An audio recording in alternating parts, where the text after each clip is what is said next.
Set का हर एक किसान इस्तेमाल तो करता है और उसके रिजल्ट उसको बहुत ही अच्छी तरीके से तो मिल भी जाते हैं। लेकिन अगर आपने कभी सोचा है कि भाई 1261 का खूबी से और भी खूबी से अगर इस्तेमाल करना है तो हमें उसके बारे में ज़्यादा जानकारी चाहिए। अगर आप उसके बारे में ज़्यादा ए टू जेड जानकारी जान गए तो आप उसका किस फसल में कौन से स्टेज में इस्तेमाल करना है और कौन से स्टेज में उसका इस्तेमाल नहीं करना है, कहाँ से वो खूबी से काम करता है और कहाँ पर वो गलती कर देता है, तो इसके बारे में अगर आपको पता चल गया तो आप उसका इस्तेमाल करके और भी ज़्यादा मुनाफा कमा सकते हो अपनी फसल में।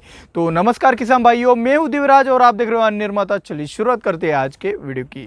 तो दोस्तों पहले जानते हैं कि 1261 में कंटेंट क्या है। तो 1261 में मोनो अमोनियम फॉस्फेट आता है जिसमें नाइट्रोजन आता है 12% और फॉस्फोरस आता है 61%। तो ये जो मोनो अमोनियम फॉस्फेट है जो 1261 यानी कि ये जो रेशो है ये आपके फसल में बहुत ही बढ़िया तरीके से काम करता है। वो कैसे काम करता है ये आगे हम जानने वाले हैं। दोस्तों 1261 लगभग सभी कंपनियों का आता है। सबसे टॉप की जो कंपनी है, मैंने बोला है आपको, सोलुपिड कंपनी, पुराने ज़माने से अभी तक वो बहुत ही प्यूरिटी भी दे रही है लेकिन उनके दाम भी ज़्यादा है। तो आप सोलुपिड की जगह किसी और कंपनी का भी 1261 लेके उसके जैसे रिजल्ट पाने की कोशिश भी कर सकते हो। आप रिचफील्ड का भी 1261 ले सकते हो, आप महाधन का भी 1261 ले सकते हो, आप वनीता कंपनी का भी 1261 ले सकते हो।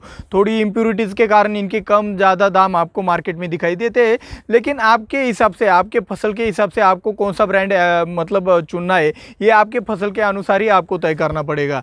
तो अभी हम चलते हैं इसके मोड ऑफ एक्शन की तरफ। तो दोस्तों आपका 1261 की मोड ऑफ एक्शन यानी कि ये आपके फसल में कार्य कैसे करता है इसके बारे में अभी हम जानते हैं।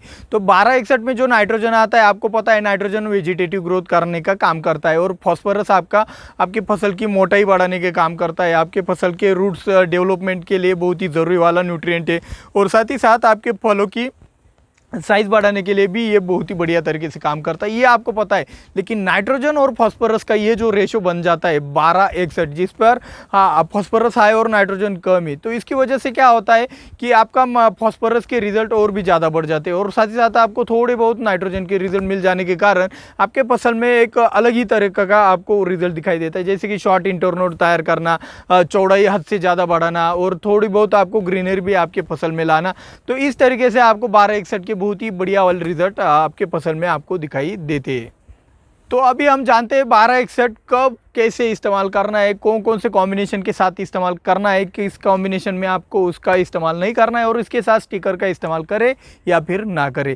तो भाई स्टेज की बात करें तो ये सबसे इम्पोर्टेंट पॉइंट है कि भाई आपको 1261 किस स्टेज में इस्तेमाल करना है। तो देखो भाई एक साधारण सा रूल बताता हूँ। आपके छाती के नीचे जो भी फसलों की हाइट होती है, मतलब वो छाती के ऊपर बढ़ती नहीं है, लगभग 5-5.5 फीट के ऊपर जो फसलें बढ़ती नहीं, उनमें ज़्यादा शॉर्ट इंटरनोड होंगे तो आपके जो कल्ले, वो जो ब्रांचेस है वो ज़्यादा निकलते हैं और ज़्यादा ब्रांचेस यानी कि ऐसी फसलों में ज़्यादा मुनाफा होता है।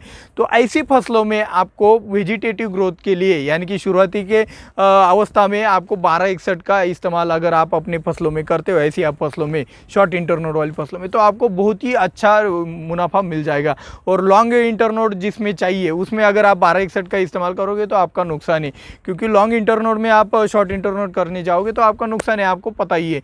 तो लॉन्ग इंटरनोड कहाँ पे रखना है और शॉर्ट इंटरनोड कहाँ पे रखना है ये आज की खास बात में तो हम बताने वाले, लेकिन 1261 आपको शॉर्ट इंटरनोड वाले फसलों में इस्तेमाल करना है वेजिटेटिव ग्रोथ के लिए। उसके बाद आपको 1261 इस्तेमाल करना है फ्लावरिंग स्टेज में। तो फ्लावरिंग स्टेज में 1261 का इस्तेमाल से फ़ायदा ऐसा होता है कि 61 यानी कि फॉस्फोरस से आपके रूट्स ज़्यादा डेवलप होने लगते हैं। तो रूट्स जितना ज़्यादा डेवलप होंगे फ्लावरिंग स्टेज में उतना ही ज़्यादा आपकी फ्लावरिंग बहुत ही अच्छी तरीके से आती है।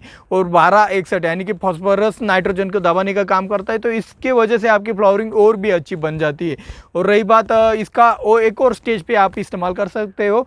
आप फसल के अंदर जो भी आपकी फलों की साइज़ बढ़ने की स्टेज होती है उस अवस्था में भी आप 1261 का इस्तेमाल करते हो तो आपको और भी ज़्यादा रिजल्ट मिलते हैं, क्योंकि 1261 आपके फलों की साइज़ मोटाई बढ़ाने के लिए, आपके रूट्स ज़्यादा डेवलप होने चाहिए और आपके फलों में फॉस्फोरस की लेवल अगर ज़्यादा हो तो आपके फल बहुत ही आसानी से वो साइज़ बना देते हैं। तो ये 1261 आपकी क्वालिटी डेवलपमेंट के लिए बहुत ही बढ़िया साबित हो जाता है। और उसके बाद अब मैच्योरिटी की स्टेज आती है। तो मैच्योरिटी मैच्योरिटी के स्टेज में अगर आप 1261 का इस्तेमाल करते हो तो आपका नुकसान ही, मैच्योरिटी के स्टेज में 1261 आपको नुकसान ही देगा, कुछ भी फायदा नहीं देगा। तो आपको यहाँ पे समझ लेना चाहिए कि भाई फलों की साइज होने के बाद आपको 1261 या फिर जो भी फॉस्फोरस बेस ग्रेड होते हैं वो उनको इस्तेमाल नहीं करना है आपको किसी भी फसल में। तो ये बात आपको अच्छे से पता होनी चाहिए। तो ये आपको पता चल गया है कि किस अवस्था में 1261 का इस्तेमाल करना है, किस अवस्था में आपको 1261 का इस्तेमाल नहीं करना है। रही बात इसका कॉम्बिनेशन किसके साथ करें और किसके साथ ना करें, तो भाई 1261 का इस्तेमाल आप सल्फेट फॉर्मुलेशन मार्केट में जो भी आते हैं उसके साथ ना ही करें तो आपको अच्छे रिजल्ट मिलेंगे। और साथ ही साथ नाइट्रेट फॉर्मुलेशन में जो आपका आता है कैल्शियम नाइट्रेट हो गया, 13045 हो गया यानी कि पोटेशियम नाइट्रेट हो गया, मैग्नीशियम नाइट्रेट हो गया, उसके साथ 1261 का इस्तेमाल ना करने, वरना उसकी रिएक्शन होकर प्रेसिपिटेशन यानी कि उसकी एक गुठलियाँ बन जाती। तो वो आपको ऐसा दोनों नाइट्रेट और फॉस्फोरस एक साथ मिलाना नहीं है। तो 1261 आपको पता चल गया है कि नाइट्रेट में और सल्फेट में आपको इस्तेमाल नहीं करना है। और 1261 के सबसे ज़्यादा बढ़िया वाले रिजल्ट आते हैं तो वो आपको आते हैं रेमेडी के साथ। वनीता कंपनी का जो रेमेडी आता है मिक्स माइक्रोन्यूट्रिएंट, तो उसके साथ 1261 के साथ आप रेमेडी का इस्तेमाल करते हो तो आपके फसलों में और भी ज़्यादा अच्छे रिजल्ट मिल सकते हैं।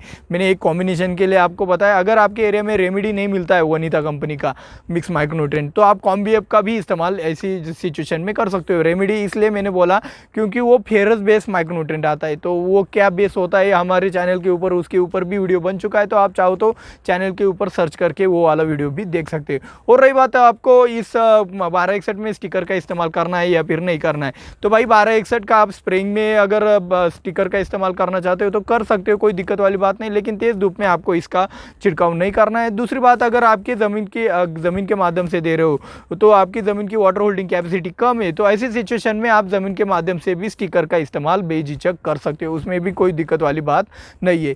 तो दोस्तों 1261 देखो भाई, सभी फसलों में ये आपकी फ्लावरिंग स्टेज आती है, वेजिटेटिव ग्रोथ होती है और आपकी फूलों की साइज बढ़ने की स्टेज होती है। तो सभी फसलों में आप इसका बेझिझक इस्तेमाल कर सकते हो। ऐसी पर्टिकुलर कोई फसल नहीं है कि जिसके अंदर ही इसका इस्तेमाल किया जाता है, आप लगभग सभी फसलों में 1261 का बेझिझक इस्तेमाल कर सकते हो। तो दोस्तों अभी हम जानते हैं 1261 की कीमत और डोज के बारे में। तो 1261 आप छिड़काव के लिए इस्तेमाल करना चाहते हो तो 200 लीटर पानी के लिए आप 500 ग्राम 1261 का छिड़काव के लिए इस्तेमाल कर सकते हो। 20 लीटर पानी के लिए आप 50 ग्राम 1261 का छिड़काव के लिए इस्तेमाल कर सकते हो। 15 लीटर पानी के लिए 35 ग्राम 1261 का छिड़काव के लिए आप बेझिझक इस्तेमाल कर सकते हो। और रही बात इसकी कीमत की, भाई कीमतें मैं यहाँ पे आपको इसलिए नहीं बता रहा हूँ क्योंकि कीमतें कम ज़्यादा होती रहती है। ये वीडियो जैसे जैसे पुराना होता जाएगा वैसे वैसे कीमतें आपको कम लगने लगेगी। तो कीमतें कम ज़्यादा होती है, इसलिए मैं आपको डिस्क्रिप्शन में लिंक दे रहा हूँ, वहाँ पे जाके आप करंट वाले रेट भी देख सकते हो। और रही बात, अभी खास बात भी बाकी है, लेकिन उससे पहले मेरा जो काम होता है वो आपको करना ही पड़ेगा। और उसके बाद अगर आपने अभी भी हमारे चैनल को सब्सक्राइब नहीं किया, भाई जल्द से जल्द हमारे चैनल को सब्सक्राइब भी कर लो। और ज़्यादा से ज़्यादा सपोर्ट करना चाहते हो तो ज़्यादा से ज़्यादा शेयर भी आप ये वीडियो पूरा देखने के बाद भी कर सकते हो। दोस्तों मैंने वीडियो के बीच में आपको शॉर्ट इंटरनोड वाले फसलों के बारे में बताया। तो ये शॉर्ट इंटरनोड वाली फसलें आपको पता है 5.5-6 फीट के अंदर जो भी आपकी फसलें बढ़ती है उसमें अगर शॉर्ट इंटरनोड होंगे यानी कि आपके जो इंटरनोड की साइज कम होगी तो उसके जो कल्ले जो फूटा हुए वो ज़्यादा आने से आपके फूलों की संख्या भी ज़्यादा होगी, और फूलों की संख्या ज़्यादा होगी तो आपका प्रोडक्शन ज़्यादा होगा। कॉमन सेंस की बात है। तो आपको यदि ये शॉर्ट इंटरनोड और लॉन्ग इंटरनोड किन फसलों में रखना है और किन फसलों में आपको ये नहीं रखना है, और शॉर्ट इंटरनोड रखने के लिए आपको किन मतलब 1261 तो मैंने यहाँ इस वीडियो में आपको बता दिया कि शॉर्ट इंटरनोड रखने के लिए आप 1261 का इस्तेमाल कर सकते हो। और भी कुछ फर्टिलाइज़र है जो शॉर्ट इंटरनोड रखने के लिए भी आप इस्तेमाल कर सकते हो। और लॉन्ग इंटरनोड करने के लिए कौन से फर्टिलाइज़र का इस्तेमाल करना है ये भी इसके ऊपर हमने एक डिटेल में वीडियो बना दिया है। तो अगर आप वो वाला वीडियो देखना चाहते हो तो इस वाले वीडियो के ऊपर आप क्लिक करके वो वाला वीडियो देख सकते हो। मिलते हैं अगले वीडियो में। जय जवान जय किसान।